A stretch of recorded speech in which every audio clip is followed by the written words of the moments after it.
اس خاتون جو کہ اس بچے کی ماں ہے، اس کی شادی ہوئی، جس گھر میں اس کی شادی ہوئی اس گھر میں اس کو مارا پیٹا جاتا تھا، باندھ کر مارا جاتا تھا. یہ اس خاتون کی سٹیٹمنٹ ہے. وہ کہتی ہے مجھے باندھ کے مارا جاتا تھا، میں نے اپنی ماں کو کال کی، میری ماں آ کر مجھے خاموشی سے لے گئی. اب 1.5 سال کا بچہ، لڑکی اپنے میکے چلی گئی. یہ عید کے دنوں کی بات ہے جب ہمارے یہاں پر عید کا ٹائم چل رہا تھا. اس کا یہ جو لڑکی کا جو پھپھو ساس کا بیٹا ہے، یہ اس کو رشتے کا پرپوزل دیتا ہے، میں آپ سے شادی کرنا چاہتا ہوں. کوئی بڑا مسئلہ نہیں ہے، ٹھیک ہے، شادی ہوتی ہے، رشتے آتے ہیں، ایک کے بعد دوسری ہوتی ہے، دوسری کے بعد تیسری، پتہ نہیں ان کے مذہب میں کیا چیزیں ہیں، کیا باؤنڈریز ہیں، لیکن ہو جاتا ہے. رشتے سے انکار کر دیا. اس خاتون نے کہا میرا 1.5 سال کا بچہ ہے، میں نے شادی نہیں کرنی.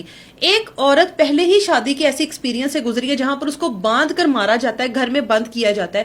اگر اس نے انکار کر دیا تو بھائی تم اس کو ٹائم تو دو، اس کو وقت تو دو. ایسی کون سی تمہاری انا پر ٹھیس لگ گئی، تمہاری مردانگی پر سوال اٹھ گیا کہ تمہیں رشتے سے انکار ہوا تو ہوا کیوں؟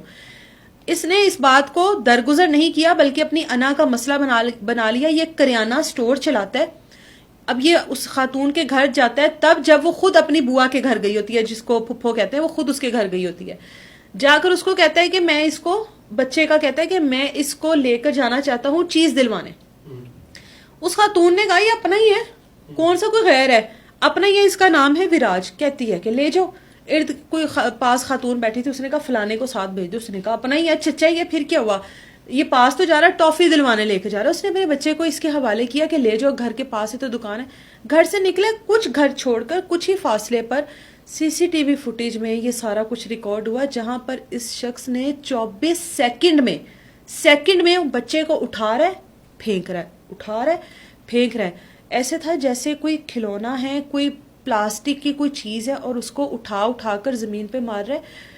وہ جتنی اس بچے کی عمر ہے، وہ بچہ تو پہلی بار ہی جب زمین پر گرا ہوگا، وہ تو ظاہر ہے اپنی تکلیف بتا ہی نہیں سکتا، وہ تو بتا ہی نہیں سکتا. اور وہ پہلی بار کے بعد وہ شاید زندہ رہا ہی نہیں، لیکن اس کے باوجود بھی اس کی انا کو تسکین نہیں ملی، اس کو سکون نہیں ملا. وہ انکار جو اس سے ہضم نہیں ہو رہا تھا، یہ مسلسل اس کو پٹکتا رہا.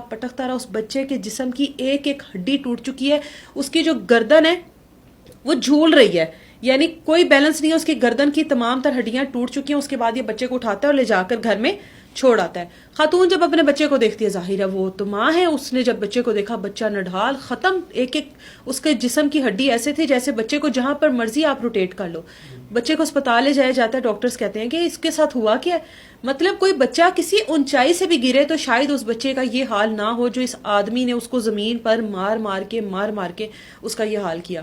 پھر جو اتر پردیش کی پولیس ہے وہ اس کو ٹریس کرتی ہے، اس کو اریسٹ کرنے کی کوشش کرتی ہے. پولیس کو دیکھ کر یہ پولیس پر فائرنگ کرتا ہے، پولیس جوابی فائرنگ کرتی ہے، اس کی ٹانگوں پر گولیاں لگتی ہیں. اس کے بعد پولیس اس کو اریسٹ کرتی ہے اور اس کو ہسپتال لے کر جاتی ہے. ہسپتال جب پولیس اس کو لے کر جاتی ہے تو یہ وہاں پر پانی مانگ رہا ہے، کہہ رہا ہے مجھے پانی دو. ممکن ہے کہ اگر یہاں پر یہ سب کچھ، اللہ نہ کرے اگر یہاں پر یہ سب کچھ ہو چکا ہوتا تو اب تک جو بندہ ہے وہ سی سی ڈی کے حوالے ہو چکا ہوتا، اب تک وہ جو ہے جہنم واصل ہو چکا ہوتا، جس نے ایک بچے کے ساتھ اس حد تک گرا ہوا سلوک کیا. لیکن اب وہاں کے کیا قانون ہے، کیا وہاں کا طریقہ کار ہے، اگر یہ آدمی زندہ رہتا ہے تو اول تو یہ انسان نہیں ہے. اس نے جو بچے کے ساتھ کیا وہ انسانوں والا سلوک نہیں ہے. کوئی بھی انسان جس کے دل میں رحم نہیں ہے، جس کے اندر انسانیت نہیں ہے، وہ انسان کہلانے کے قابل نہیں ہے. وہ ویڈیو آپ دیکھی ہوگی لوگوں نے، بہت سارے لوگوں نے، اس ٹائم وہ ویڈیو بہت وائرل ہے. اب اس کو اگر جیل بھیج دیتے ہیں تو یہ سزا اس کے لیے بہت کم سزا ہے، یہ سزا اس کے لیے کوئی میٹر نہیں رکھتی. ایک رشتے سے انکار کرنا ہر عورت کا حق ہے، رائٹ ہے اس کا. اگر وہ شادی کرنا چاہتی ہے ٹھیک ہے، اگر وہ شادی نہیں کرنا چاہتی تو بھی ٹھیک ہے. اس کا یہ مقصد کہ اس کا 1.5 سال کا بچہ میرے اور اس کے درمیان میں رکاوٹ بن رہا ہے تو اس بچے کو آپ ایسے مارو گے، تو یہ تو صاف ظاہر ہو رہا تھا کہ اس آدمی کو اس بچے سے کتنی شدید نفرت تھی. اتنی شدید نفرت ہو گئی تھی کہ جس طریقے سے اس نے مارا، یقین کریں اس سے پہلے ہم نے بہت سے کیس کور کیے، بہت سی چیزیں دیکھی، لیکن ایک بچے کے ساتھ ایسا سلوک یہ پہلی بار دیکھا ہے. کہ اس آدمی کو رحم نہیں آیا. اس بچے کی پہلی چیخ تو نکلی ہوگی، اس نے اپنی ماں کو آواز دی ہوگی، نہ اس بچے کو پتا کہ درد کیا ہے، نہ وہ اپنی درد کو بیان کر سکتا ہے، نہ کچھ اور. یہ مسلسل اس کو پٹکتا رہا. تو اس کو جتنی بار مارا جائے اتنا کم ہے. اس کو نہ زندگی ملنی چاہیے نہ اس کو موت ملنی چاہیے. ٹھیک ہے, جو لوگ وہ دیکھ چکے ہیں, جن لوگوں کو پتا ہے, جو لوگ صاحب اولاد ہیں, وہ اولاد کا دکھ جانتے ہیں. ماں اس ٹائم حواس باختہ ہے, اس کو کچھ نہیں پتا میں کیا کہہ رہی ہوں, میرے ساتھ کیا ہوا. ایک واحد سہارا 1.5 سال کا بچہ جس کے سہارے شاید اس نے اپنی باقی کی زندگی گزار دینی تھی, لیکن اس بچے کا کہہ کر کہ میرا 1.5 سال کا بچہ ہے, میں دوسری شادی نہیں کرنا چاہتی, یہ اس کے لیے ایک اتنا بڑا مسئلہ بن گیا کہ اس آدمی نے اس بچے کی جان لے لی.